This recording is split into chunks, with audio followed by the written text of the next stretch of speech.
మంచిది. ప్రకటన గ్రంథం 17వ అధ్యాయం. 7 పాత్రలను పట్టుకొని ఉన్న 7 దేవదూతల్లో ఒకడు వచ్చి నాతో మాట్లాడుచు ఇలాగూ చెప్పాను, నీవు ఇక్కడికి రమ్ము, విస్తార జలం మీద కూర్చున్న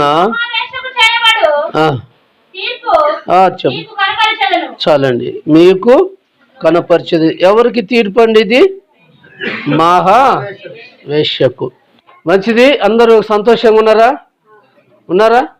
ఉన్నవారు చేతులు ఎత్తండి, లేని వాళ్ళకి నిగించండి. ఓకే. హల్లెలూయా, హల్లెలూయా, హల్లెలూయా. మంచిది. మరి ప్రకటన గ్రంథము 4వ అధ్యాయం 5వ వచనంలో అక్కడ చదువుదామా? ఆ సింహాసనములో నుండి మెరుపులు, ధ్వనులు, ఉరుములు బయలుదేరుచున్నవి, మరియు ఆ సింహాసనం ఎదుట 7 ద్వీపములు ప్రజ్వలిల్లుచున్నవి. అవి దేవుని 7 ఆత్మలు. ఏ ఆత్మలు అంటండి? దేవుని 7 ఆత్మలు. మనమేమో తండ్రి, కుమార, పరిశుద్ధాత్మ త్రియేక నామము అని అంటాం. అయితే బైబిల్ సెలవిస్తుంది దేవునిలో ఎన్ని ఆత్మలు ఉన్నాయంటండి? 7 ఆత్మలు ఉన్నాయి. ఆ 7 ఆత్మలు ఎవరన్నా పోయిన వారం మీరు చెప్పాలంటే ఎవరిని చెప్పలేదు, చెప్పడానికి సమయం పడుతుంది. అవి ఎప్పుడు ఈ 7 ఆత్మలు ఎవరన్నా వస్తుందంటే 7 సంఘాలకు 7 పత్రికలు అపోస్తలుడైన పౌలు రాస్తున్న ఆ సందర్భంలో మరి ఈ 7 ఆత్మలు ఎవరన్నా వస్తుంది. 7 సంఘాలకు 7 పత్రికలు. మరి 7 సేవకులు ఉన్నారు అక్కడ. ఆ 7 సేవకుల గురించి కూడా ఆ సమయం ముందు మీకు ఎవరైనా వస్తుంది. ఈ ప్రకటన గ్రంథం మీకు ఎవరైనా దొరకాల అర్థం కావాలంటే మీ మనసు, నేను పదే చెప్తున్నాను, వాక్యం మీద మీ మనసు ఉంటేనే మీకు అర్థమవుతుంది, లేకపోతే అర్థం కాదు. ఇది లోతైన మర్మలతో కూడిన మాటలు. కాబట్టి ఎవరికి అర్థమైనా కాకపోయినా నా బండి వెళ్ళిపోతూనే ఉంటుంది. నేనైతే మీకు అర్థమయ్యే స్థితిలో బోధించాలని ప్రభు సన్నిధిలో ఉండి ప్రార్థన చేసి మీ వద్దకు నేను లేఖనాలు తీసుకొని వస్తున్నాను. మీకు అర్థం కాలేదు అనే విధానం ఏదైనా ఉన్నదంటే అది మీ తప్పే. ఎందుకని చెప్పండి? నిద్రపోవటం వలనో, వ్యవహారం పెట్టుకోవటం వలనో, తోటి వారిని గిచ్చుకుంటునో, పిల్లలు ముద్దులాడుతూ ఉంటే మాత్రం అది అర్థము కాదు. కాబట్టి ప్రభు కృపను బట్టి ఈ ప్రకటన గ్రంథము పూర్తి చేసేదాకా మిమ్మల్ని వదిలిపెట్టను, మీరు అర్థం చేసుకోవాలి. ఇది చెప్పకపోతే మధ్యన ఆపేషన్ అనుకోండి, అటు ఇటు కాకుండా అర్థవంతమైన వాక్యంతో మిగించబడుతుంది. కాబట్టి చాలా క్లుప్తమైన మాటలతో నేను మీకు తెలియజేస్తున్నా. అందుకని దేవుని వాక్యం సెలవిస్తుంది, ఆయన సింహాసనముల నుండి మెరుపులు, ధ్వనులు, ఉరుములు బయలువెళ్ళుచున్నవి, మరియు ఆ సింహాసనం ఎదుట 7 ద్వీపములు ప్రజ్వలిల్లుచున్నవి. అంటే వెలుగుచున్నవి అని రాయబడి ఉంటుంది. నిఘంటువులు చూస్తే 7 ఆత్మలకు సంబంధించిన వర్తమానం అక్కడ రాయబడి ఉంటుంది. అలాగే హెబ్రీ గ్రీకు భాషలలోకి వచ్చేసరికి మనుషుని ఆత్మతో 7 ఆత్మలతో పోల్చబడిన మాటలు రాయబడి ఉంటాయి. కాబట్టి నా ప్రియమైన దేవుని బిడ్డలారా, కొద్ది నిమిషాలు దేవుని వాక్యం మీద మీ మనసు ఉంచుదాం. ప్రకటన గ్రంథం 8వ అధ్యాయం. ప్రకటన గ్రంథం 8వ అధ్యాయం 5వ వచనం. చదవండి. ఆ దూత ధూపార్తిని తీసుకొని బలిపీఠ పైనున్న నిప్పుతో దాన్ని నింపి భూమి మీద పడివేయగా ఉరుములు, ధ్వనులు, మెరుపులు, భూకంపము కలిగెను. వినాలి. యేసుక్రీస్తు మనుషులను భూమి మీద పుట్టించిన తరువాత, మానవ జన్మ భూమి మీద ఎత్తిన తరువాత ఎన్నడూను ఎప్పుడు మహా భూకంపము కలగలేదని దేవుని వాక్యంలో మనం చదువుకున్నాం. మత్తయి సువార్త 28:2 ఆ మాట మనము చూస్తాం. ఇదిగో ప్రభు దూత పరలోకం నుండి దిగివచ్చి రాయి పొల్లించి దాని మీద కూర్చుండెను, ఈ భూకంపము కలిగినమాట. అలాగనే ప్రకటన గ్రంథం 16:18 కూడా మనం చూసినాం. అప్పుడు మెరుపులు, ధ్వనులు, ఉరుములు, చదువు తల్లి, మెరుపులను, ధ్వనులను, ఉరుములను, పెద్ద భూకంపం కలిగెను. మనుషులు భూమి మీద పుట్టినది మొదలుకొని ఇట్టి మహాభూకంపం ఎప్పుడునూ కలగలేదు.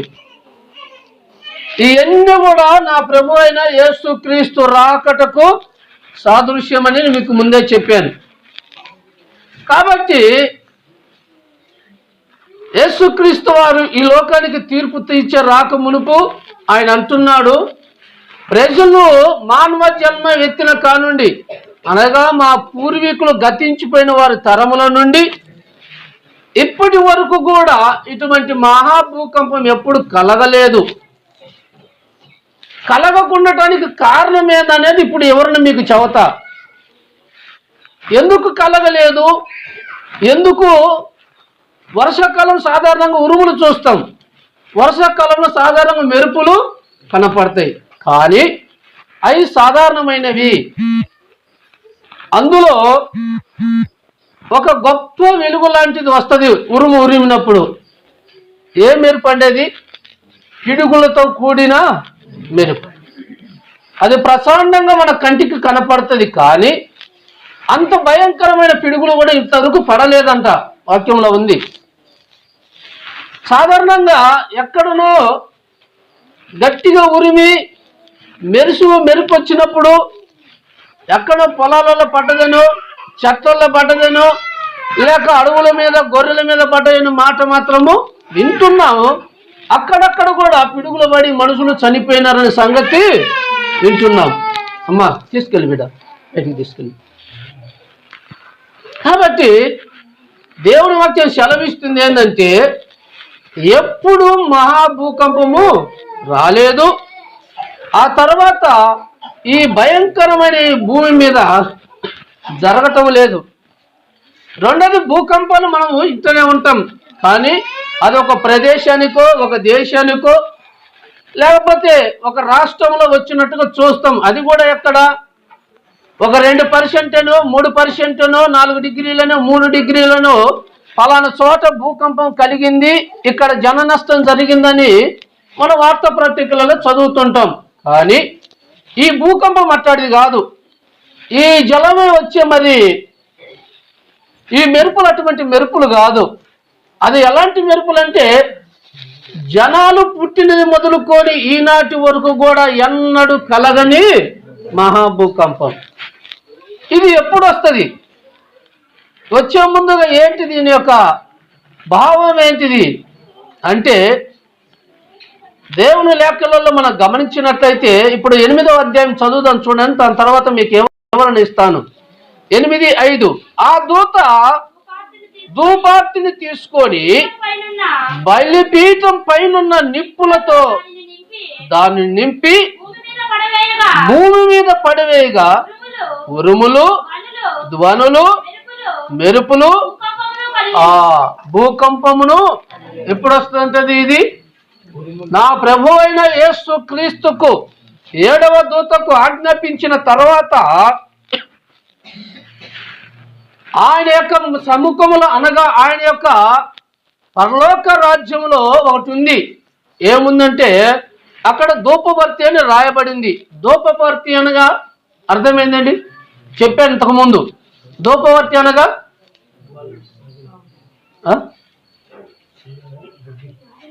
ఏంటి? ధూపవర్తి చెప్పిన ఇప్పుడు దాకా ప్రకటన గ్రంథం మీరు చెప్పిన కదా, అదే తెల్లగా మీకు గుడ్లు ఎత్తి చూస్తారు నాకెళ్ళి. ధూపవర్తి అనగా ప్రార్థన. మన ప్రార్థన, మన విజ్ఞాపులు ప్రభు సన్నిధికి వెళుతాయి. ఎప్పుడు ఈ ప్రార్థనలు చేస్తే? ఎప్పుడు చెప్పాను? ఏ టైంకి చెప్పాను?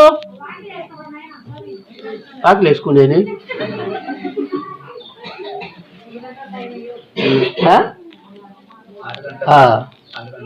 అన్న 6 గంటల 3 గంటల ప్రార్థన.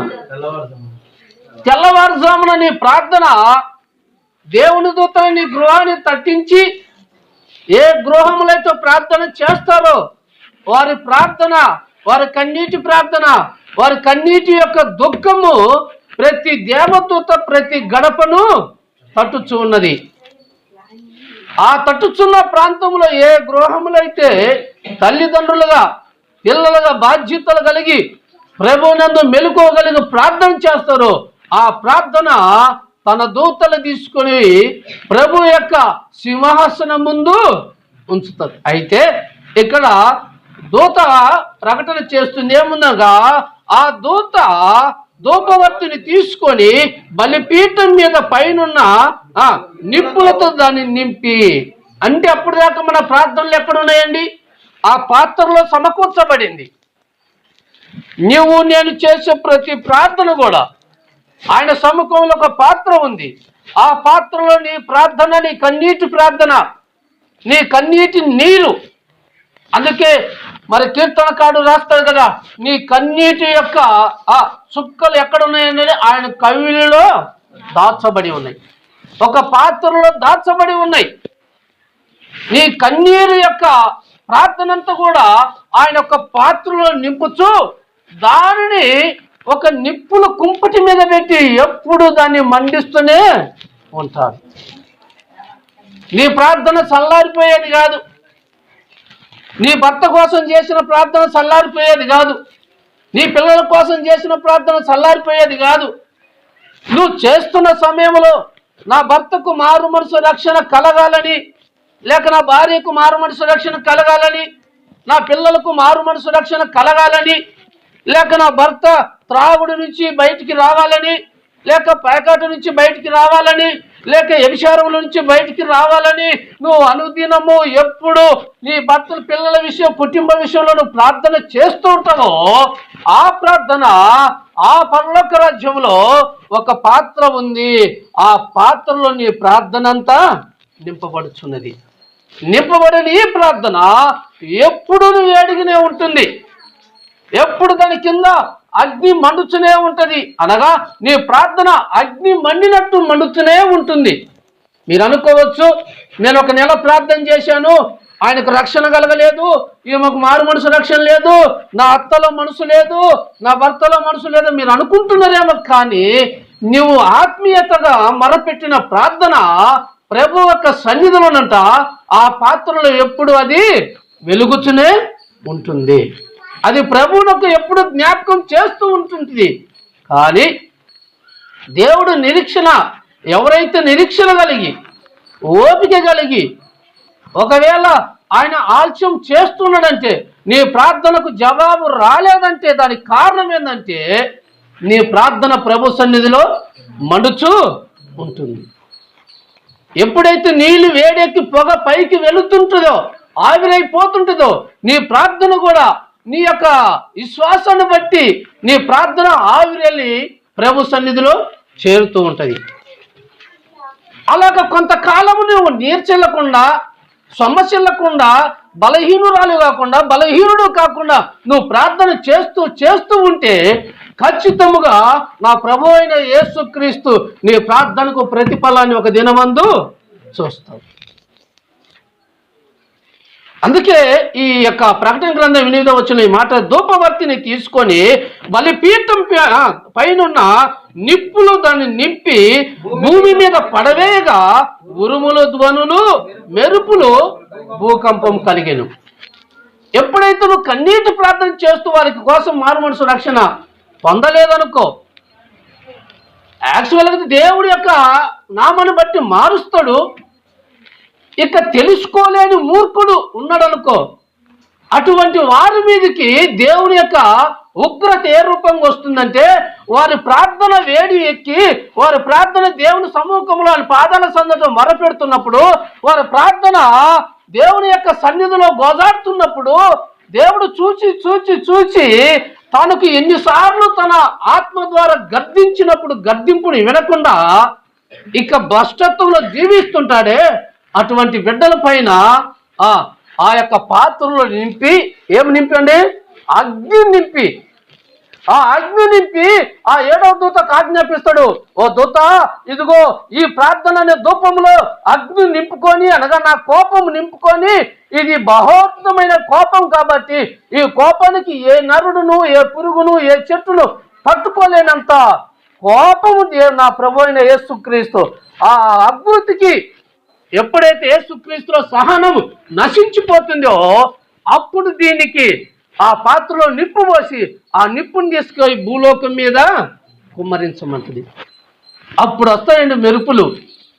ఆ మెరుపులు ఇప్పటికి అన్నది మనం చూడలేదు, ఆ ఉరుములు ఎప్పుడు మనము చూడలేదు. అటువంటి భూకంపము అప్పుడు కలుగుతుంది, అప్పుడు మహాభూకంపము కలుగుద్ది. ఆ భూకంపం ఎక్కడిదంటే ఒక దేశానికి వచ్చిపోయేది కాదు, ఒక రాజ్యానికి వచ్చిపోయేది కాదు. ఎక్కడైతే నా యేసుక్రీస్తు భూమి మీదకి పునాది వేసిండో అక్కడ నుండి మొదలుకొని ఈ భూమి ఎంతవరకు ఉన్నదో అంతవరకు కూడా కదిలింపజేసేదే మహాభూకంపం. ఎన్ని కొండలు ఉన్నాయో ఆ కొండలన్నిటిని కూడా కదిలింపజేస్తుంది.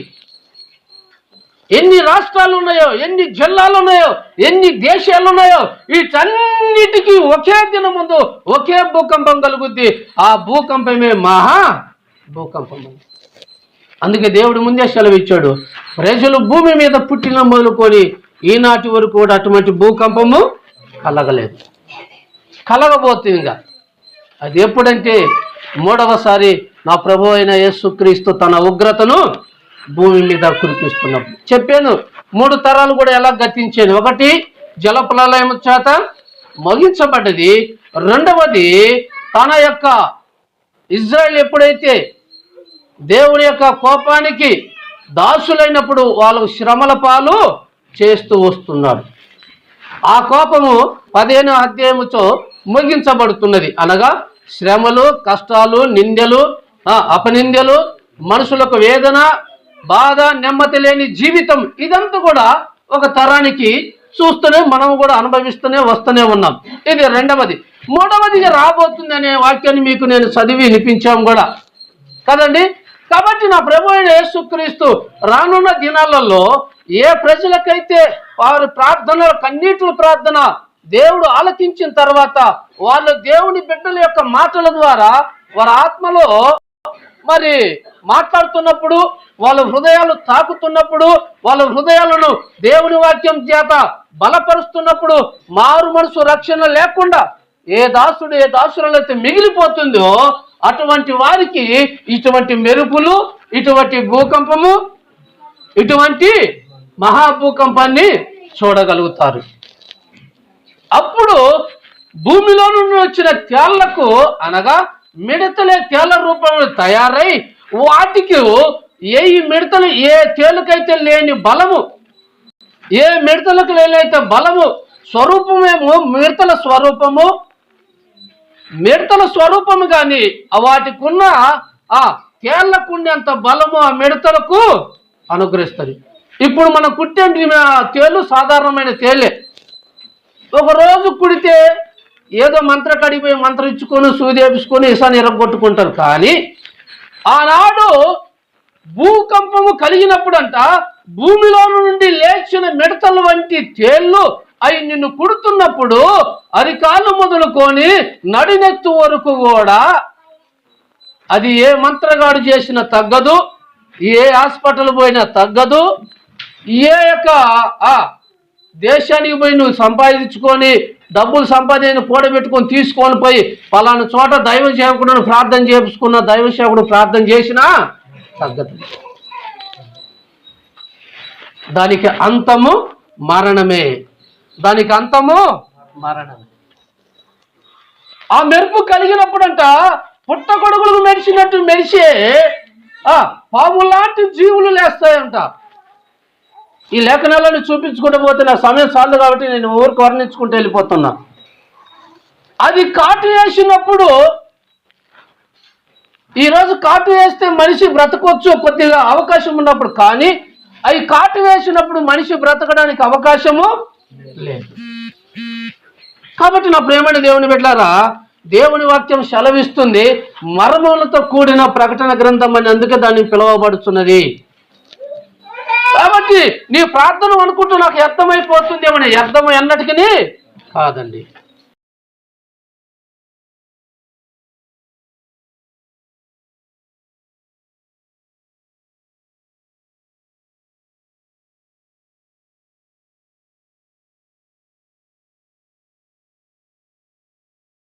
ఆ పరలోక రాజ్యంలో నువ్వు చేరి ప్రభు సన్నిధిలో కూర్చున్నప్పుడు, నీ భర్త అగ్నిగుండానికి పోతున్నప్పుడు, అయ్యా నా భర్త నా కాడికి తీసుకురమ్మంటే తీసుకొచ్చేది విధానము లేదు. నా భార్య నా పిల్లలు అయ్యా నిత్య నరకానికి పోతుర్రే, వారిని కొద్దిగా కాపాడమంటే కాపాడడానికి దేవుడు కృప చూపించేవాడు కాదు. ఆయన కృపామయుడు కాదు, ఆయన శాంతిమయుడు కాదు, ఆయన కోపదారి, గర్జించు సింహం వల్లే వచ్చేవాడైంది. కాబట్టి అందుకు అక్కడ అంటాడు కదా, చదువుదాం చూడండి. ఇక ఏముందో 4వ వచనం చదువుదాం చూడండి తల్లి, 4వ వచనం చదవండి. అప్పుడు ధూపద్రవ్యము పొగ పరిశుద్ధుల ప్రార్థనలతో కలిసి దూత చేతిలో నుండి పైకి లేచి దేవుని సన్నిధికి చేరెను. హల్లెలూయా, హల్లెలూయా. అర్థమైందండి? అర్థమైందా? ఏమర్థమైంది? హల్లెలూయా చెప్పడం అర్థమైందా? నీ ప్రార్థన ఎక్కడికి చేరుతుందంటండి? ముందే చెప్పాను కదా. 4వ వచనం మళ్ళా చదవండి, వినండి కొద్దిగా, వైపు మనసు పెట్టి ఆలోకించండి. 4. అప్పుడు ధూపద్రవ్యముల ఎవరు ప్రార్థనలు అంటండి? తల్లులారా, మీరు పరిశుద్ధులు గనక మీ ప్రార్థనలు పరిశుద్ధమైనవి. మీరు పరిశుద్ధులు కనుక మీ ప్రార్థన మొర దేవుని సన్నిధికి చేరుతుంది. ఎవరైతే పరిశుద్ధంగా ప్రభునికి అనుకూలమైన జీవితంలో జీవిస్తూ, నువ్వు కష్టపడుతూ నిందారహితులుగా కష్టాలు అనుభవిస్తూ, నీవు ఒడుకు దుడుకులు వచ్చినప్పుడు అటు ఇటు త్రోవ తొలగిపోకుండా ఏ సంఘంలో ఇస్తే స్థిరపడి ప్రార్థన చేస్తావో, నీ పరిశుద్ధమైన ప్రార్థన ప్రభు సన్నిధికి చేరుతుంది. నీ ప్రార్థన పరిశుద్ధమైన ప్రార్థన దేవుని సన్నిధికి చేరలేదంటే ఇక ఏంటిదో పొగలాంటి జీవితం మనలో ఉంది. పొగలాంటి పాపపు జీవితం మనలో ఉంది. అది సరిచేసుకుని బ్రతుకుతే నీ ప్రార్థనకు జవాబు వస్తుంది. నీ ప్రార్థనకు జవాబు రాలేదని కారణం ఏంటంటే, ప్రార్థించే వ్యక్తి, స్తుతించే నీవు, నీ ప్రార్థనకు ప్రతిఫలం రాలేదంటే ఇక ఏమి ఉంది ప్రభు నాలో అని చెప్పి సరిచేసుకోవడానికి దేవుడు అనుకూలమైన సమయాన్ని ఇచ్చాడు. ఒకసారి అంటే ఒక దైవజనుడు ప్రార్థన చేశాడు. మన స్నేహితుడి కోసం ప్రార్థన చేస్తూ చేస్తూ చేస్తూ చేస్తూ ఉన్నాడంట. చేసిన తరువాత ఎంతకాలం చేసినా ప్రార్థనకు జవాబు రాలేదు. ఏ తమ్ముడు గురించి అయితే ప్రార్థన చేశాడో ఆయన బ్రతికినంతకాలం భూమి అంతకాలం ప్రార్థన చేస్తూనే ఉన్నాడు. కానీ ఆయన ఈ భూమి మీద నుంచి ఆయన ఆత్మ వెడలిపోయింది, కానీ ప్రార్థనకు మాత్రము సావు లేదండి. మనిషికి సావు ఉంది, మనిషి భూమి మీద వదిలిపెట్టి పోతాం. కానీ ఆ దాసుడు తన తమ్ముడి విషయమై ప్రార్థన చేస్తున్నప్పుడు, అయ్ మమ్మీ దుర్గిట ఏదో నాకు సాయంత్రం నాకు 3 కూర్చున్నారు మాట్లాడారు. కాబట్టి ఆ తమ్ముడు విషయం ప్రార్థన చేస్తున్నాడు. ప్రభువా, నా తమ్ముడికి పిల్లలు లేక పెళ్ళి ఇన్ని సంవత్సరాలైంది, వారు కూడా అటు ఇటు వచ్చేసి 40-50 సంవత్సరాలు దగ్గర పడ్డారు. నా తమ్ముడికి మళ్ళీ పిల్లలు లేరు, పిల్లలు దయచేయండి అని ఆ సహోదరుడు ప్రార్థన చేసిండు. ఆ దైవజనుడు ప్రార్థన చేసిండు. చేసి ఒక మరణ దినం వచ్చింది, ఆయన మరణించి వెళ్ళిపోయాడు. ఆ ప్రార్థనకు జవాబు ఎప్పుడు వచ్చిందంటే, ఆయన భూమి మీద నుంచి వెళ్ళిపోయాడు, కానీ ప్రార్థన మాత్రం నిత్య జీవం ఎప్పుడు అది వెలుగుతూనే ఉంది. ఎప్పుడైతే ప్రాణం ఈ భూమి మీద ఆగిపోయిందో ఆ తర్వాత ఆయనకు పిల్లలు కలగడము, అప్పుడు వీళ్ళకి ఎన్ని సంవత్సరాలు వచ్చినాయి? పైబడి 50 సంవత్సరాల దగ్గర వచ్చినాయి. ప్రార్థన చేసిన మనిషి భూమి మీద లేకపోయినా కానీ మరణం లేని ప్రార్థన వారికి సంతానాన్ని అనుగ్రహించింది. హల్లెలూయా. మనిషికి మరణం ఉండొచ్చు, కానీ మనిషి మాటలు లేకుండా పోవచ్చునేమో, కానీ అతడు చేసిన ప్రార్థనకు మరణం అంటూ వాళ్ళు ఎవరో కాదండి, నా మామే. ఆయన సుమారుగా ఆయన ప్రార్థన సుమారు ఆయన చేతులు ఆయన బ్రతుకున్నప్పుడు 200 మంది విశ్వాసులను బలపరిచిండు. ఆయన చేతి ద్వారా వివాహం చేసిన వారు ప్రతి ఒక్కరికి పిల్లలు కలిగిండ్రు. రాష్ట్రంగా అసలు ఆ గ్రామానికి వచ్చేది లేదు. వచ్చినా ఇక్కడ యవనయ్య గారు ఉన్నారు, వారు చూసుకుంటారని చెప్పేసి వెళ్ళిపోతారు. ఆయన ద్వారా దాదాపు ఆయన బ్రతుకున్న కాలంలో నేను ఉదాహరణకు 200 మందికి పైన బాప్తీసాలు ఇచ్చి ఉంటాడు ఆయన. కానీ తమ్ముడికి పిల్లలు లేకపోతే ప్రార్థన చేసిండు. తన ఆత్మను దేవుడు పరిశోధించిండు, ఆయన చేస్తాడో లేదని ప్రార్థనలో విశ్వాసంలో ఆయన నెగ్గిండు. ఆయన భూమి వదిలిపెట్టిపోయిన తర్వాత ఇప్పుడు 3 ఆడపిల్లలు ఆయనకు. హల్లెలూయా. ఆ పిల్లలు కూడా ఇప్పుడు పెళ్లిళ్లకు ఎక్కించు. ప్రార్థన చేసిన మా మామ భూమి వదిలిపెట్టిపోయిన కానీ ప్రార్థన మాత్రం నిరంతరము జీవించింది. ప్రార్థనే మన హాయి. అప్పుడు అనుకుంటున్నారు, మా మామ ప్రార్థన చేసి ఆయన చనిపోయిన తర్వాత నాకు పిల్లలు కలిగినారని. ఇప్పుడు ఆ తండ్రికి మా చిన్న మామ కోసమే ఆయన ప్రార్థన చేసింది. ఆయన కాళ్ళు చేతులు కూడా నొప్పులు వచ్చినాయి. ఇప్పుడు అంటాడయ్యా, పిల్లలు దేవుడు నాకు తగ్గిపోయిన వసూలు ఇచ్చిండ్రు, వీళ్ళ కోసం ప్రార్థన చేయను. ఆయన నువ్వు కూడా, మీ మామ ప్రార్థన చేసి గతించిపోయిండు, నువ్వు కూడా ప్రార్థన చేయి, వీళ్ళ జీవితాలు ఎలాగుంటాయో. నాకు కాళ్ళు చేతులు చచ్చుబడ్డ వచ్చినాయి, కళ్ళు కానరావటం లేదు, వీళ్ళ యొక్క వివాహం గురించి ప్రార్థన చేయను అని చెప్పి నాకు ఫోన్ చేస్తాడు, మాట్లాడతాడు. చూడండి నా ప్రేమని దేవుని బిడ్డలారా, ప్రార్థన ఏనాటికి వ్యర్థము కాదు. నువ్వు చేస్తున్న ప్రార్థన ప్రభు సన్నిధికి ధూపం వలె లేచి వెళ్ళిపోతుంటది. అది నువ్వు చూడకపోవచ్చు, ఆ ఫలితాన్ని నువ్వు చూడకపోవచ్చు, ఆ యొక్క మంచిదనం నువ్వు చూడకపోవచ్చు, కానీ నీ జన్మ గతించిన తర్వాతన ఖచ్చితంగా అది యెషయా వద్ద నుంచి సిగురు పెట్టినట్లుగా వారి జీవితంలో ఒక దినము నేనాడు సిగురు పెట్టక తప్పదు. అందుకే 4వ వచనం చక్కగా రాయబడింది చూడండి. అప్పుడు ధూపద్రవ్యములు పొగ పరిశుద్ధుల ప్రార్థనలతో కలిసి దేవదూత చేతుల నుండి పైకి లేచి దేవుని సన్నిధికి ఎక్కడికి చేరిందండి? ప్రభు సన్నిధికి వెళుతుంది. ఎప్పుడు నువ్వు సరైన భక్తురాలు అయితే, సరైన భక్తుడు అయితే, నీ పిల్లల విషయం నువ్వు మొరపెడుతున్నప్పుడు, నీ శరీరం నలగొట్టుకొని, ఆత్మను నలగొట్టుకొని, ఉపవాసంతో ప్రార్థన చేసినప్పుడు, ఉపవాసంలో కన్నీరు కార్చినప్పుడు, ఉపవాసంతో ప్రభు సన్నిధిలో వెలుగులాడుతున్నప్పుడు నీ ప్రార్థన ఎన్నటికీ వ్యర్థం కాదని దేవుని సేవకునికి తెలియజేస్తుంది. నీ ప్రార్థన కిందికి రాదు. నువ్వు భక్తుడు అయితే, భక్తురాలు అయితే, నిజమైన విశ్వాసపరుడు అయితే, విశ్వాసపరురాలు అయితే నీ ప్రార్థన కిందికి. ఎప్పుడు ప్రార్థన ఎక్కడికి పోద్దండి? మనం నీళ్లు పోసామనుకోండి, నీళ్ళు ఎట్టిపోతాయండి? కిందనే పడతాయి కదా, మెట్టలు పల్లాలు ఎక్కి పారుచుంటాయి. నీ నీరు కిందికి పోవచ్చునేమో, కానీ నీ ప్రార్థన ఎక్కడికి పోద్దండి? పైకి వెళ్ళిపోద్ది.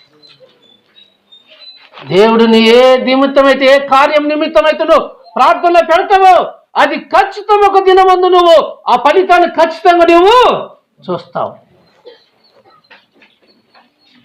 చూడండి, నీకు ఒక మాట చదువుకున్న బైబిల్ గ్రంథం నుంచి, ప్రకటన గ్రంథం 11వ అధ్యాయం 19వ వచనం. మరియు పరలోకమందు దేవుని ఆలయము తెరవబడక దేవుని నిబంధన మందసము వినండి. హల్లెలూయా.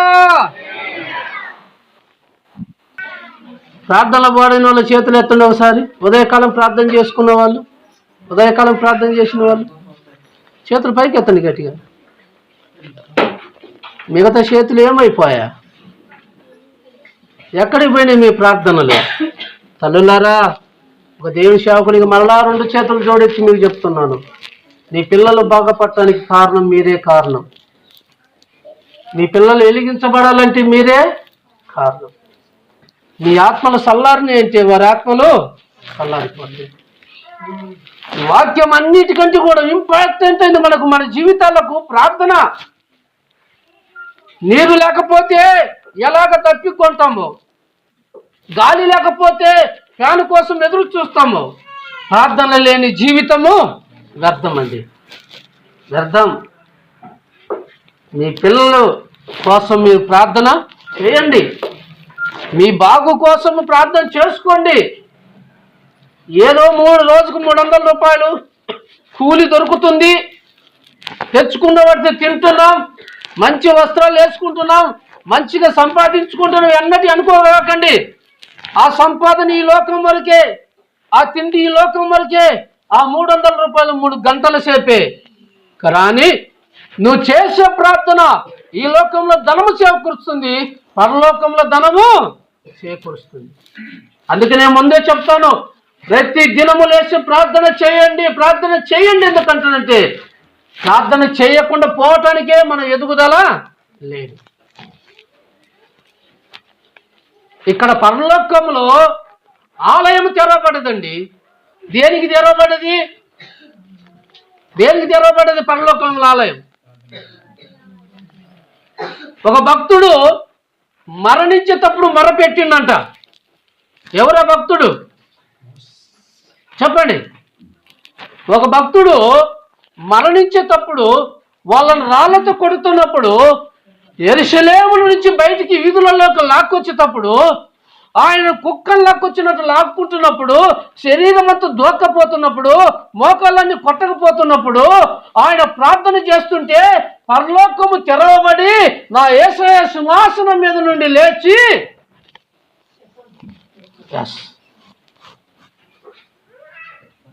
స్టెఫను యొక్క ప్రార్థన యేసు ప్రభునే నిలబెట్టింది. తల్లులారా, నిలబెట్టింది. తండ్రులారా, నువ్వు ప్రార్థన చేయకపోతే ఎవరిని నిలబెడతావు? నీ ఇంట్లో సాతాను నిలబెడతావు.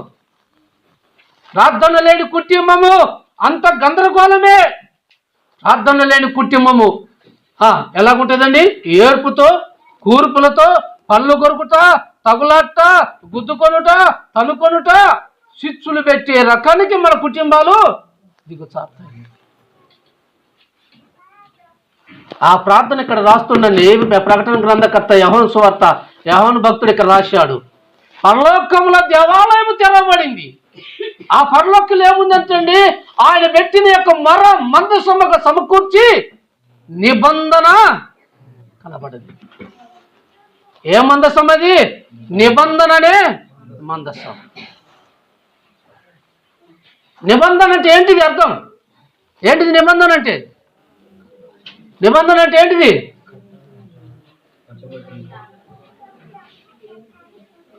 మీరు మాట్లాడుకుంటారో సమాధానం చెబుతారో నాకు అర్థం కాలే. నిబంధన అనగా వడంబడిక. ఒక మనిషితో ఒక మనిషి నిబంధన చేసుకోవటం. ఉదాహరణకు మీకు అర్థమయ్యే స్థితిలో చెప్తాను, వినండి. ఒక స్త్రీకి ఒక పురుషుడికి వివాహం జరిగించడానికి, పెళ్లి జరిగించడానికి ఒక 6 పెద్దలు, 10 మంది పెద్దలు కూర్చొని మీ అబ్బాయికి మా అమ్మాయిని ఇస్తున్నామని, మీ పేరు ఎత్తంలే ఎందుకు చూస్తాం, మళ్ళా మీ అమ్మాయిని మా అబ్బాయికి ఇస్తున్నామని వడంబడిక. దానికి సాదృశ్యం ఏం చేసుకుంటారు? ఒక్కలు, ఆకులు, తాంబూలాలు పుచ్చుకొని ఆ పచ్చని ఆకులలో ఒక చీర పెట్టి ఇస్తారు. కానీ అది కాదు వడంబిక. ఎప్పుడైతే నువ్వు దేవుని మందసము లేక నిబంధన మందసము అంటాం కదా, నిబంధన అనగా దేవునితో ఒప్పందం చేకూర్చుకొనుట. అలనాడు పాత నిబంధన కాలంలో నోవాహుతో ఒక నిబంధన చేశాడు దేవుడు. ఏమి నిబంధన? మనుషులు పుట్టిన మొదలుకొని ఈనాటి వరకు కూడా ఇటువంటి జల ప్రళయము ఎప్పుడునూ రాలేదు. ఉన్నలారా వినండి, నిబంధన అంటే ఏంటిదో. ఆనాడు నోవాహుతో నిబంధన చేశాడు దేవుడు. అయ్యా, ఇంత కటాక్షముగా నా ప్రజలు నశించిపోతున్నారే, ఈ విధంగా నా మనుషులు నశించిపోతున్నారని ఆత్మీయతలో నుంచి లేక ఆ భ్రష్ట జీవితంలో నుంచి ప్రజలు మేలుకొలుకొని మారు మనసు రక్షణ పొందుతారేమని చెప్పి నోవహు చేత వారికి దేవుని వాక్యం చెప్పి వినిపించిన ఆనాడు ప్రజలు వినిపించుకొనలేదు.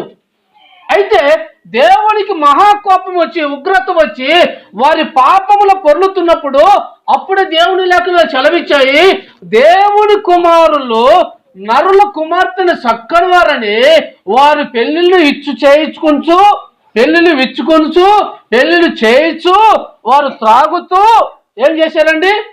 దూకుతూ చిందులు వేసిరని దేవుని లేఖనాలలో ఆది కాండంలో రాయబడి ఉన్నది. ఏం చేశారండి?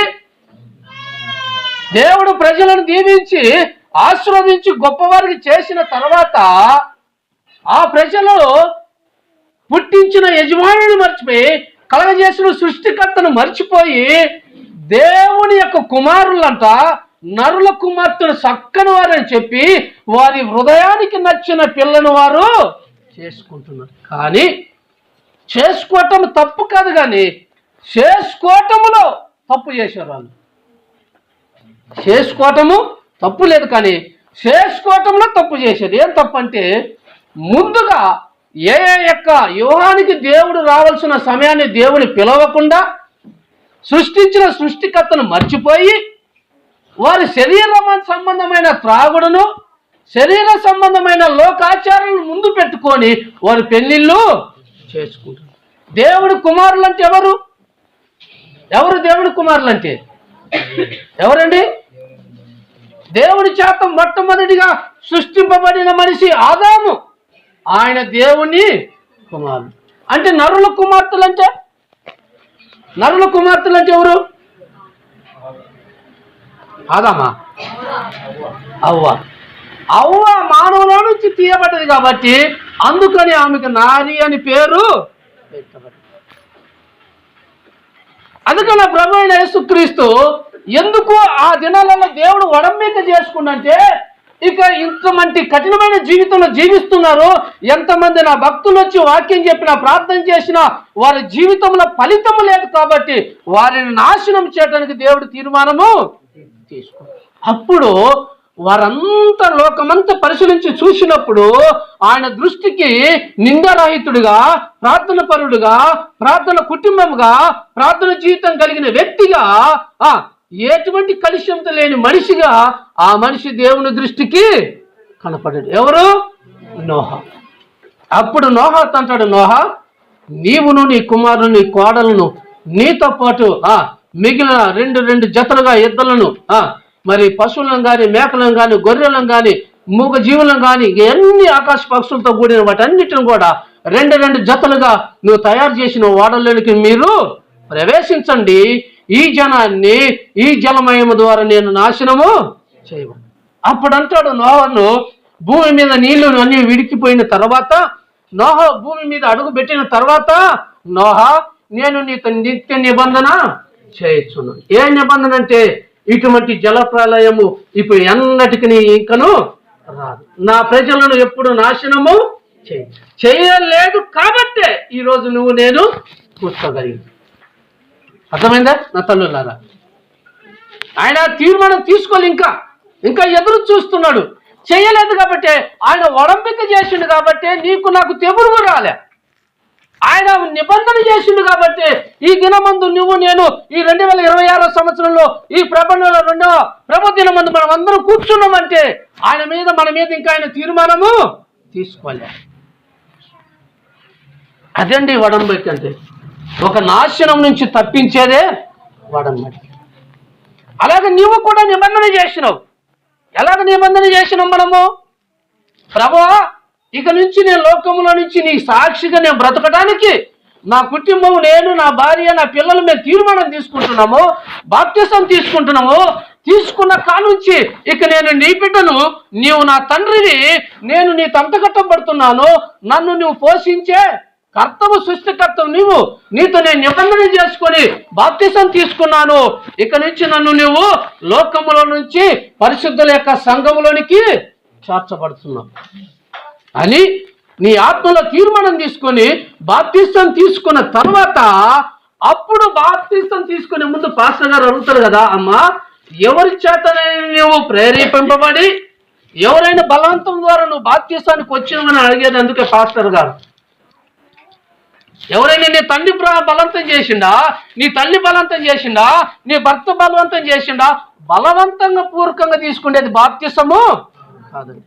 ఎవరైతే దేవుడు వాక్యం విని పాపములు ఒప్పుకొని రక్షింపబడి యేసుక్రీస్తు రక్తంలో కడగటానికి సిద్ధపాటు కలిగిన ప్రతి బిడ్డ కూడా దేవునితో ఒప్పందము తీర్చుకో.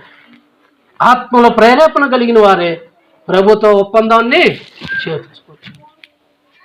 అందుకనే మనం కూడా ఒకసారి తీర్మానం తీసుకొని దేవునితో వడంబడిక చేసుకుంటాం, ఇక నుంచి నేను నీకు సాక్షిగా బ్రతుకుతామని. అయితే కొన్ని ఆత్మలు నిలబడుతున్నాయి, కొన్ని ఆత్మలు నిలబడతాం. అదే నులివెచ్చని జీవితం.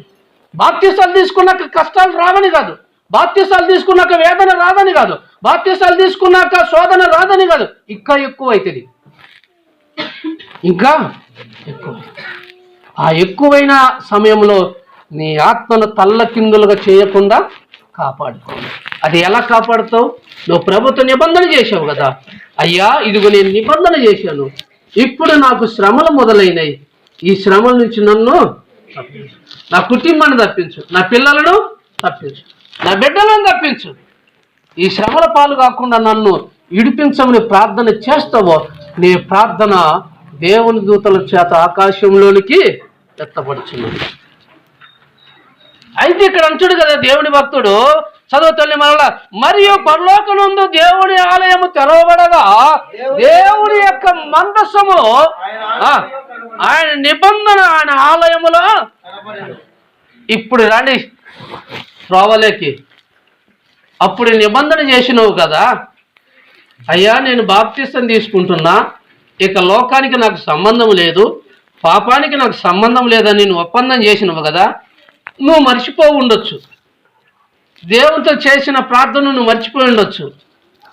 ఆ ఒప్పందాన్ని తీసి పక్కన పెట్టి నిన్న పాస్టర్ అక్క చెప్పిందే ఏంటిది, నక్కలు, గొంత నక్కలు, చెడప కొట్టే నక్కలు సవాసం బట్టి ఈ శక్కశిలవ మూతికి అడ్డమూతిని తీసి సంగడి చెట్టుకు తగిలించి ఏం చేసింది? సచ్చిన నక్కను దేవుని భక్తుడు వచ్చి అడిగాడు, నువ్వు ఎక్కడికి పోయిన సంగతి నాకు 139 కీర్తనల మాటలు రాయబడి, నువ్వేమి తిన్నది నాకు తెలుసు, నువ్వు ఎక్కడికి పోయింది నాకు తెలుసు. ఇంకా మన నక్క బాబు ఊరుకున్నాడా? ఎవడు చెప్పిండు సంఘంలో నీకు పాస్టర్ గారు? ఎవడు చెప్పిండు? ఈ మందసం తీసిన తర్వాత నీకు గుర్తొస్తుందండి. ఎప్పుడైతే దేవుని చేతను నిబంధన చేసుకొని మరిచిపోయి మనల లోకంలో ఆకువక్కలు, తమలపాకులు, సిగరెట్లు, బూడిదలు, ఏటేటో గందరగోళం అన్నది దీని. నీకున్న దుష్ట స్నేహితులు, మరుపు లేని స్నేహితులు సాహసం బట్టి ఆ స్నేహితులు చేసిన ఒప్పందానికి సజీవుడైన యేసుక్రీస్తు చేత చేయబడిన ఒప్పందాన్ని మరిచి నువ్వు లోకంలోకి వెళ్ళిపోయిన తర్వాత నువ్వు చేసిన నిబంధన దేవుడు మర్చిపోయేవాడు కాదు. స్టెఫెను ఒప్పందం చేసుకున్నాడు, ప్రభా చనిపోయినా నీకోసం చనిపోతా, బ్రతికినా నీకోసం చనిపోతా, ఈ ఊపిరి పోతుందని మనుషులు రాళ్ళతో కొడుతున్నారని లోకం వైపు నేను చూడనయ్యా, నా ఆత్మ ఇక్కడ గతించిపోయినా సరే నా యొక్క జీవితం అంతా నీ కోసము. అప్పుడు దేవుని యొక్క సింహాసనం మీద కూర్చున్న యేసుక్రీస్తే తన ఆత్మ మొరపెడుతున్నప్పుడు అంట లేచి నిలబడి ఆయన ఆత్మను పరలోక రాజ్యానికి స్వీకరించాడు. ఎందుకని? దేవునితో చేసిన నిబంధన, దేవునితో చేసుకున్న ఒప్పందం.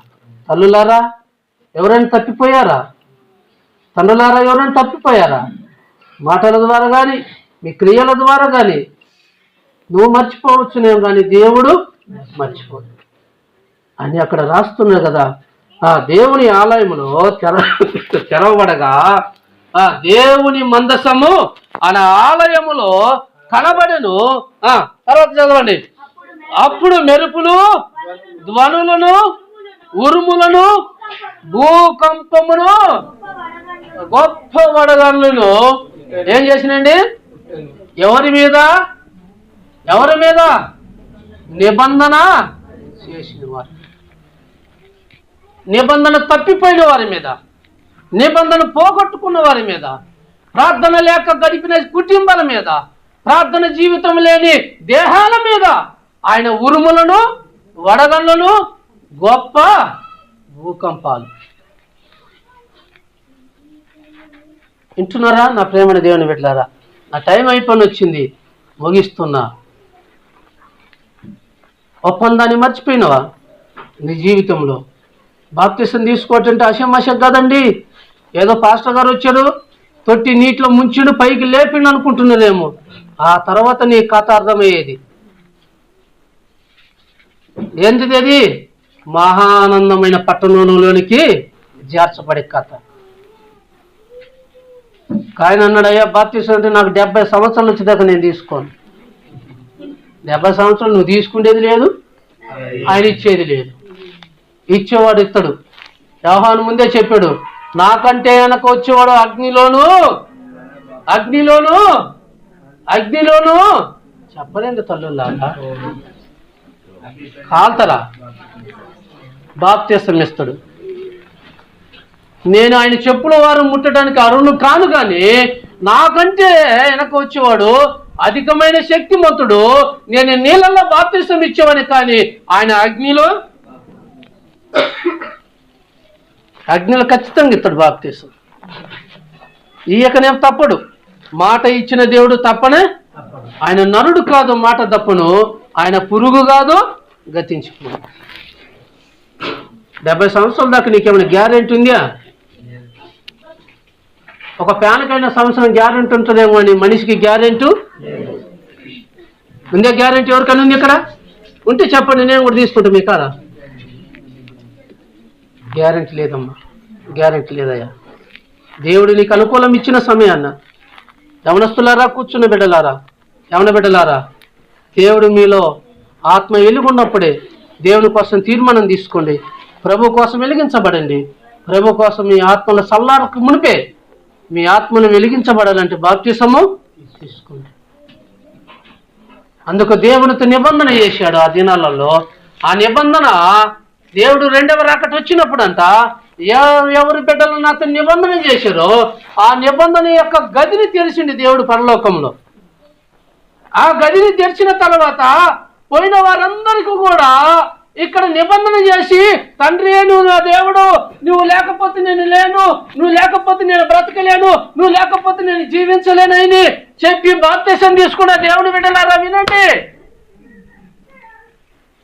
అది నువ్వు మర్చిపోయొచ్చునేమో, కానీ నిబంధన మందసము పెట్టలేదు. అట్లాగనే ఇశ్రాయేలుతో నిబంధన చేశాడు దేవుడు. ఏం నిబంధన తెలుసండి? ఏం నిబంధన చేసిండు?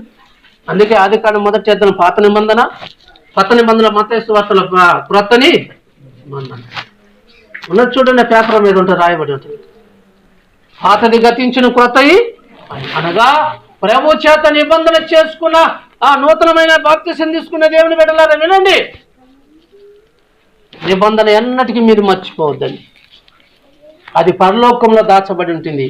నిబంధన మందసములో ఆహారాన్ని చేతి కర్ర, మోషే యొక్క 10 ఆజ్ఞల పలకలు ఎలాగైతే నిర్గమకాండం 25లో ఆయనకు చేతికి ఇవ్వబడ్డాయో ఆ వస్తువులను నిబంధన కర్ర సంబంధించిన ఆహారాన్ని యొక్క చేతి కర్ర, ఆ కర్రయు బలిపీఠం మీద ఉన్న వస్తువులనగా ఇక్కడ ఉన్నాయిగా మన ముందున్నాయే పాత్రలు, ఆ పాత్రలు నిబంధన మందసములో దాచబడి ఉన్నాయి.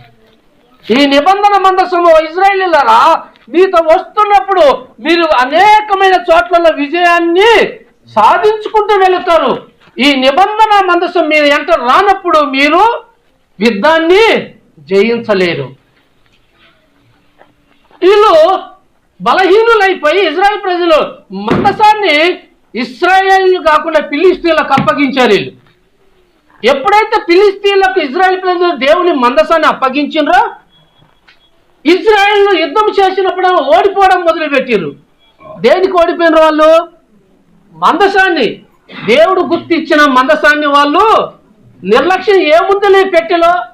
అహరోను చేతికర్ర, ఆయన పాత్రలు, మోసకి ఇచ్చిన 10 ఆజ్ఞలు పలకలు తప్పక ఏముంది అని చెప్పి వాళ్ళు నిర్లక్ష్యము చేసి ఈ నిర్లక్ష్యం గుండా వాళ్ళ కానాను ఎక్కడికి పోయినా అపజయాలే వారికి ఎదురు అవుతున్నాయి. అమ్మా, మందసం మర్చిపోయిన నీ కుటుంబంలో కూడా నీకెప్పుడు అపజయాలే సాతాను నీకు ఎదురు పెడుతుంటాడు. ఎప్పుడు నీ ఇంట్లో ఏడుపు కూర్పులే, నీ ఇంట్లో సాతానుడు. అప్పుడు మళ్ళా జ్ఞాపకం వచ్చింది ఇశ్రాయేలుకి, అరే హాయి చిన్న పట్టణం అయితే దీన్ని మనం ఎదిరించలేకపోతేనే, ఇది ఎంత మన ముందు మనమందరం నోటి గాలి చేత ఊదితే పట్టుకుపోయే ఈ హాయి దేశం మీద మనం ఎందుకు ఓడిపోతామా అనే ఆలోచన వాళ్ళు. అప్పుడు జ్ఞానం వచ్చింది, ఇదిగో నా ప్రభు అయిన దేవుడు నా మందసాన్ని మీరు వెలుచున్నప్పుడు లేవీయుల గోత్రాలు వాళ్ళు భుజాల్లో పెట్టుకొని మీకు ముందుగా నడుస్తుంటే మీకు విజయము తప్పక అపజయం చేయనని దేవుడు ఆజ్ఞాపించాడే. ఆ మాటలు మర్చిపోయిన ఈ ప్రజలు ఎప్పుడైతే హాయి కాడికి వచ్చి హాయి పట్టణం జయించలేక ఓడిపోయినారో అప్పుడు దేవుని మందసము గుర్తొచ్చింది. అప్పుడు ఫిలిష్తీయుల కాడికి పోతే ఫిలిష్తీయులు ఊరుకుంటూ రాణిస్తారని దాన్ని తిన్నగా తీసుకొచ్చి సరే అటో ఇటో యుద్ధం చేసి పోరాడి కింద పడి మీద పడి పోరాడి తీసుకొచ్చి ఎవరింట్లో పెట్టిండ్రని ఓబేదెము ఇంట్లో పెట్టుకున్న వాళ్ళు ఇజ్రాయెల్ ప్రజలు ఏమని ఎట్ట తెచ్చుకున్నారా? లేదు. దాన్ని మళ్ళీ ఎక్కడ పెట్టారు? ఓబేదెము ఇంట్లో. ఎక్కడైతే మందసం నిలబడదో ఆ కుటుంబం దేవుడు ఆశీర్వదించబడ్డది. దినదినం అభివృద్ధి పొందుతున్నాడు, దినదినం ఆశీర్వదించబడుతున్నాడు. దినదినం తన కుటుంబం అంతా కూడా పచ్చని చెట్టు వలె విగరిస్తూ అసలు ఆ గ్రామంలో ఉన్న ప్రజలకు అంతుపట్టడంలే. ఏది మనిషి నిన్నటి దాకా కూటికి అల్లాడిపోయాడు, నిన్నటి దాకా ఆ బట్టలకు అల్లాడిపోయాడు, నిన్నటి దాకా ఏమీ లేదని ఇళ్ళ బట్టి అడుక్కుతున్నాడే. ఈ ఓబేదెము ఎలాగ అభివృద్ధి పొందుతున్నాడబ్బా, ఎలాగింత ఫలం వచ్చింది, ఎలాగింత డబ్బు సంపాదించిండు, ఎలాగ ఇన్ని మిద్దెలు కట్టించిండు అని ప్రజలు అనుకుంటున్నారు. కానీ ఆయన ఇంట్లో ఉన్న మందసాన్ని గురించి వాళ్ళు. అప్పుడు దావీదుకు మతికి వచ్చింది మళ్ళా యుద్ధానికి పోయిన తర్వాత, నా ప్రజలకు దేవుడు వాగ్దానం చేశాడు కదా నిబంధన మందసము, ఎక్కడ ఉంది అది చెప్పండి అంటే, ఇదిగోయా మనకు పక్కనున్న ప్రాంతంలో ఓబేదు కుటుంబం ఉంది, ఆ గ్రామం ఉంది, ఆ గ్రామంలో ఓబేదెము ఉన్నాడు, ఆ గ్రామంలో మందసము ఉన్నది, అతను విస్తారముగా విస్తరించబడ్డాడు. అప్పుడు గ్రహించాడు దావీదు, అరే ఇదిగో దేవుని మందసం ఆ ఇంట్లో ఉండబట్టే కదా. అనగా ప్రార్థన శక్తి, ప్రార్థన భక్తి, ఆయన ఇంట్లో ఉన్న కుటుంబ ప్రార్థన, ఆయన ఇంట్లో ఉన్న బల్లారాధన, ఆయన ఇంట్లో ఉన్న బైబిల్ చదవటం, ఆయన ఇంట్లో ఉన్న ప్రార్థన వారిని బలపరుస్తుంది. దేవుని యొక్క సన్నిధి వాళ్ళ ఇంట్లో ఉన్నది, దేవుని యొక్క క్రమం వారి ఇంట్లో ఉన్నది కాబట్టి వాళ్ళు ఏమైందండి దీవించబడి. నువ్వు మందసానికి ముందుగా ఒప్పందం చేసుకున్నావు, గుర్తిందా మర్చిపోయినవా? ఒక దినం ముందు దేవుడు నీకు చూపిస్తాడు నువ్వు చేసిన నిబంధన. ఏమేం మాటలు చెప్పావో ఆ మాటలు రికార్డ్ అవుతున్నాయి ప్రభు సన్నిధిలో, ఆ మాటలు కూడా ఉన్నాయి ప్రకటన గ్రంథంలో. నువ్వు ప్రతి మాట కూడా రికార్డు అవుతుంటుందండి. ఆ రికార్డులు ఇక్కడ మన చుట్టూ దాచబడిన రాళ్ళే రికార్డు చేసి కడతాయి. నువ్వు కూర్చున్న నేల రికార్డు చేసి అప్పుడు నువ్వు పరలోక రాజ్యానికి పోయిన తర్వాత ఆయన మందసం అనే ఆలయం తెరిచిన తర్వాత ఆ ఆలయముల నిబంధన మందసం నీకు అప్పుడు వినపడతాయి మాటలు. ఏమేమి తీర్మానం తీసుకున్నావు తల్లి? ఇదిగో ఏడ నేను ఆ చుట్ట నమ్మలనని వాగ్దానం చేసి మరలా ఏం చేసినావు? నీ చెల్లెలతోటి పోయి నీ అక్కతోటి పోయి చెట్టు సాటుకు పోయి, అమ్మాయి ఎవరైనా వస్తారే చూడు, నాకు పిచ్చింది ఇంకా పోలేదు కానీ కొద్దిగా దుంచుకుంటున్నా కానీ ఎవరైనా చూడరు, ఈడ చూడరు, చూసేవాడు ఎవడండి? ఈడ దుంచినాడు దుంచుతాడు. ఈడ నువ్వు సుట్టదించిన వాడు మేడ దాన్ని తిప్పినట్టు తిప్పుతాడు నీ మేడ. కోడి మేడకాయ తిప్పి ఈ అని పీకినట్టు కాదు, ఆడ ఆయన పీకుతాడు. మనమన్నా చనిపోయిన కోడి శర్మని పీకుతాడు, బతుకున్న శర్మాన్ని పీకుతాడు ఆయన. మర్చిపోద్దు నా దేవుని బిడ్డ. దేవునితో నువ్వు మాట్లాడుతున్న ఒప్పందాన్ని, నువ్వు మాట్లాడుకున్న ఒప్పందాన్ని, నువ్వు గదిలి చేసుకున్న రహస్యాన్ని, నువ్వు ప్రార్థన చేసిన రహస్యాన్ని, దేవునితో వడంబిక చేసుకోవటము మర్చిపోవద్దు, ఎన్నటికీ మర్చిపోవద్దు. దేవుని మందసం నీలో ఉంటే, దేవుని వాక్యం నీలో ఉంటే, దేవుని ప్రార్థన కుటుంబంలో ఉంటే, దేవుని ప్రార్థన నీ యొక్క అనుదిన మరి దినాలలో నీతో ఉంటే, నువ్వు ఎక్కడికైనా పోయి ప్రార్థన చేయి. మిరగాలు కోసుకుంటూ ప్రార్థన చేయొచ్చు, దోవలు నడుస్తూ ప్రార్థన చేయొచ్చు, ఎక్కడో మోకరించి చేయాలని లేదు.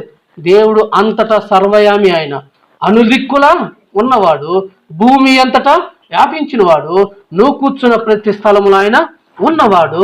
నువ్వు అనుదినము కళ్ళు మూసి ప్రార్థన చేయాలనే లేదు. అట్లా ఇప్పుడు చేర్చుకున్నాడు పనులు. అలా నువ్వు మిరగాయలు కోసేటప్పుడు కానీ, శ్రవణ వెలుచున్నప్పుడు కానీ నీ హృదయంలో దేవుని ధ్యానము చేస్తుంది. ఆ ప్రార్థన దేవుడి సన్నిధికి ధూపమలే అది వెళ్ళుచున్నది. వెళ్ళిన ఆ ప్రార్థన ఆ పరలోక రాజ్యంలో బలిపీఠం ఉంది. ఆ బలిపీఠం మీద నీ ప్రార్థన ఎన్నటికి మరుగుతూనే ఉంటుంది. ఆ మరిగిన ప్రార్థన ఒక దినం ముందు అది నీకు సాక్షిగా రాబోతుంది. నీ ఏ వ్యక్తి గురించి అయితే నువ్వు ప్రార్థన చేస్తావు, ఆ వ్యక్తి ఖచ్చితంగా మారు మనసు రక్షణలోకి నడిపించడానికి అనుకూల పడుతుంది. దేవుడు ఇటు వాక్యాన్ని మన వినికిడిలో ఆశీర్వదించునుగాక.